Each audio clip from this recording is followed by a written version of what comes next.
પોરબંદરમાં કેબિનેટ મંત્રી મોઢવાડિયાની ઉપસ્થિતિમાં ઝોન કક્ષાનો ઇનોવેશન ફેસ્ટિવલ યોજાયો હતો, જેમાં શિક્ષણમાં ઇનોવેશન અને સ્ટાર્ટઅપ્સના મહત્વ પર મંત્રી મોઢવાડિયાએ ભાર મૂક્યો છે. કેબિનેટ મંત્રી અર્જુનભાઈ મોઢવાડિયાએ પોરબંદરના શ્રી રામબા જિલ્લા શિક્ષણ અને તાલીમ ભવન ખાતે યોજાયેલા ઝોન કક્ષાના એજ્યુકેશનલ ઇનોવેશન ફેસ્ટિવલ 2025-26માં હાજરી આપી હતી.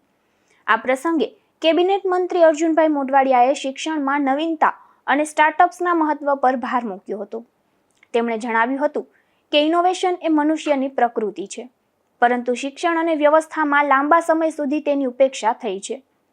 અમેરિકાના 2 યુવાનો દ્વારા સ્થાપિત ઓપન AI ChatGPTનું ઉદાહરણ આપતા તેમણે ઉમેર્યું કે માત્ર 5 વર્ષમાં આ સ્ટાર્ટઅપનું માર્કેટ કેપિટલાઇઝેશન ભારતની પેઢીઓ જૂની ટાટા અને રિલાયન્સ જેવી કંપનીઓની સમકક્ષ પહોંચી ગયું છે. આ ગતિશીલતા સ્વીકારવી ભારત માટે અનિવાર્ય છે. આ કાર્યક્રમ દરમિયાન મંત્રીના હસ્તે શ્રેષ્ઠ પ્રદર્શન બદલ શિક્ષકોને પ્રમાણપત્ર અને શિલ્ડ આપીને સન્માનિત કરવામાં આવ્યા હતા. જિલ્લા શિક્ષણ અધિકારી VK પરમાર અને સંસ્થાના પ્રાચાર્ય ડોક્ટર અલ્તાફ રાઠોડ સહિતના મહાનુભાવો ઉપસ્થિત રહ્યા હતા. નિપુલ પોપટ સાથે અશોક થાનકી, ગુજરાત ન્યૂઝ, પોરબંદર.